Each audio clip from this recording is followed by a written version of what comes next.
अऊज़ु बिल्लाहि मिनश्शैतानिर्रजीम। बिस्मिल्लाहिर्रहमानिर्रहीम।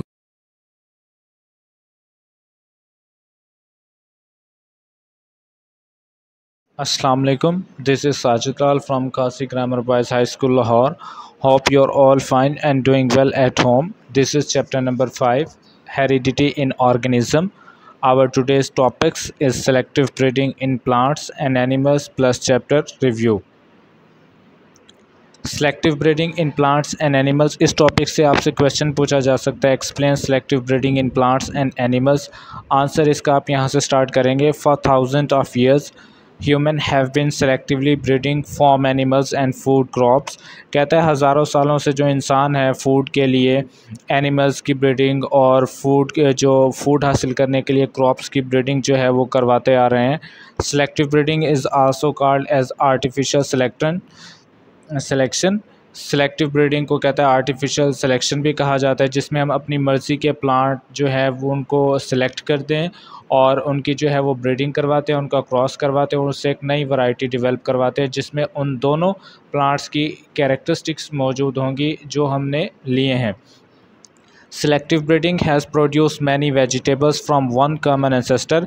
कहता है सेलेक्टिव ब्रीडिंग के ज़रिए एक ही वेजिटेबल से बहुत से जो है वो नई वैरायटी की वेजिटेबल्स जो है वो बनाई गई हैं जिसका एक ही कॉमन एंसेस्टर हो, मतलब आबाओ अजदाद उनके एक थे, आगे जो है उसमें ब्रीडिंग करवाकर जो है वो डिफरेंट वैराइटीज़ लेकर आए।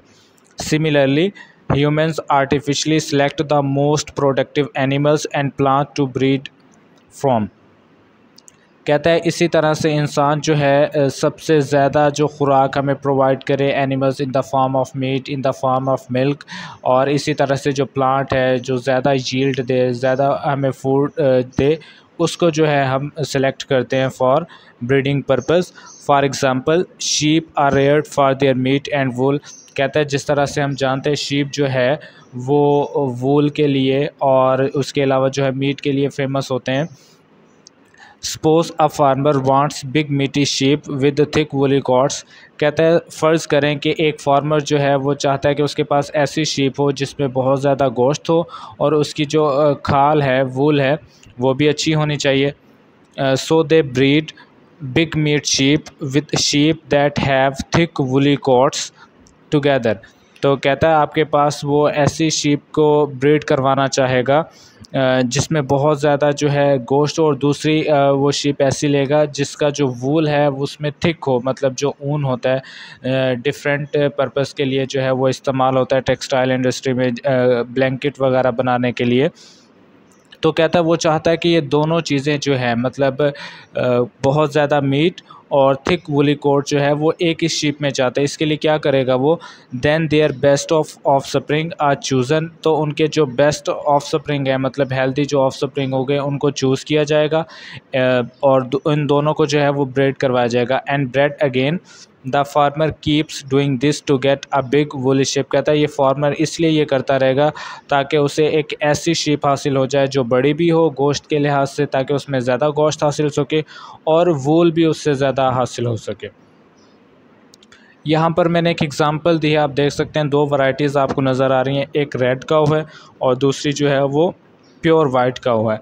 अगर इन दोनों का क्रॉस करवा दिया जाए तो आप देखें जो नई वैरायटी है उसमें आपको रेड कलर भी नज़र आ रहा है और वाइट कलर भी नज़र आ रहा है। तो पहले दोनों जो है वो डिफरेंट स्पीशीज़ थी, अब जो है आप देखें स्पीशीज़ तो आपके पास सेम ही है लेकिन उसके जो मेंबर्स हैं वो दोनों डिफरेंट हैं।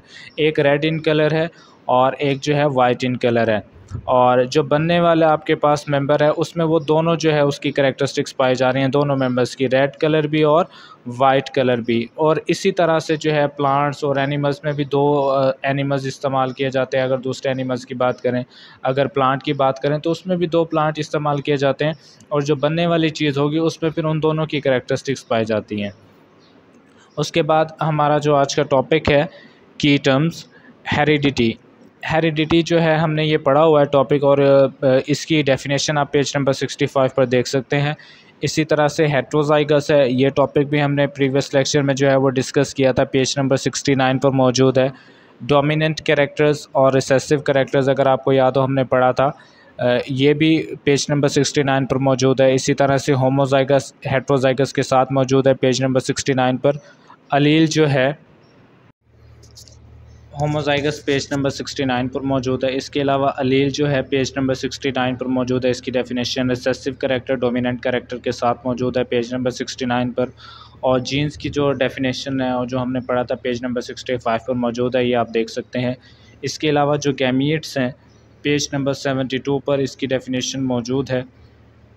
और इसी तरह से क्रोमेटिड जो है पेज नंबर 65 पर, जहां हमने क्रोमोसोम पढ़ा था, क्रोमेटिड से स्टार्ट होता है। क्रोमोसोम का जो ये आर्म कहलाता है क्रोमेटिड। क्रोमोसोम पेज नंबर 65 पे पढ़ा। उसके बाद फर्टिलाइजेशन है। फर्टिलाइजेशन में अगर सिंपल सी डेफिनेशन देखें तो male gamete a sperm cell fertilise the egg and form zygote, this process is called fertilisation. उसके बाद सेंट्रोमेयर है पेज नंबर 65 पर मौजूद है क्रोमोसोम के टॉपिक में। DNA deoxy ribonucleic acid page number 66 पर हमने ये टॉपिक पढ़ा था लॉन्ग क्वेश्चन में। उसके बाद जेनेटिक्स है। हेरिडिटी की जहाँ पर डेफिनेशन है उसी के साथ जो है जेनेटिक्स की डेफिनेशन भी मौजूद है पेज नंबर 67 पर। उसके बाद न्यूक्लियोटाइड जो है, ये डीएनए में हमने टॉपिक पढ़ा था, जो डीएनए का टॉपिक, उसमें न्यूक्लियोटाइड मौजूद थे। पेज नंबर 66 पर इसका आंसर मौजूद है। उसके बाद फिल इन द ब्लैंक्स है। पहली फिल इन द ब्लैंक्स अगर आप देखें, the science of heredity is genetics. Number 2, the thread-like structure found in the nucleus is called chromosome. Dash is defined as the diversity among the members of different species variation. Human cell have 46 chromosomes. The same type of chromosome, एक ही तरह के जो chromosome होते हैं उसको homologous chromosome कहा जाता है। The dash divide the chromosome into the equal or unequal arms. Centromere. A nucleotide consists of phosphate, sugar and base, ये हमने पढ़ा था। Reproductive cells are called gametes. उसके बाद ट्रू एंड फॉल्स है। Offspring usually look like their parents. Offspring जो है, बच्चे जो हैं अपने वालदैन के जैसे दिखते हैं, ये ट्रू स्टेटमेंट है। A typical chromosome consist of 3 chromatid, ये फॉल्स है क्योंकि 2 क्रोमेटिड होते हैं, हमने पढ़ा है। Nucleus is the smallest organelle of the cell, ये स्टेटमेंट फॉल्स है। स्मॉलेस्ट ऑर्गेनेली जो है वो राइबोसोम है। Each living thing has the same DNA, ये रॉन्ग स्टेटमेंट है, फॉल्स है, क्योंकि हर लिविंग थिंग का जो डीएनए है वो डिफरेंट होता है। Those characters which are visibles are called as dominant characters, ये ट्रू स्टेटमेंट है। उसके बाद identical twins and triplets are also called clones, ये फॉल्स स्टेटमेंट है, क्योंकि क्लोन का मतलब है एग्जैक्ट कॉपी जिसमें कोई चेंज ना हो, जबकि हमने आइडेंटिकल ट्विंस में पढ़ा था इनके फिंगरप्रिंट जो है वो डिफरेंट होते हैं, तो ये स्टेटमेंट भी जो है वो फॉल्स है। DNA is the structural and functional unit of heredity, ये स्टेटमेंट ट्रू है। उसके बाद MCQs हैं। Number 1 MCQs, variation is observed in plants, animals, both of them, none of them, both of them. Female gamete is called as ovum, sperm, X chromosome, all of them. तो इसमें जो है most appropriate answer जो है वो A option है, ovum. The 4 bases are adenine, guanine, cytosine and 4th one is thymine, option C ठीक है। In human being dash, the total number of chromosome are present 46. The chromatids are joined to each other by centromere. MCQs हो गए। उसके बाद एक question रहता है, complete the empty boxes and answer the question. ये जो क्वेश्चन लास्ट में चैप्टर रिव्यू के रहता है, ये जो है हम नेक्स्ट टॉपिक में जो है वो नेक्स्ट लेक्चर में जो है उसको ये डिस्कस कर लेंगे। आज हमने यहीं तक करना था। This is all about today's lecture. Thank you so much.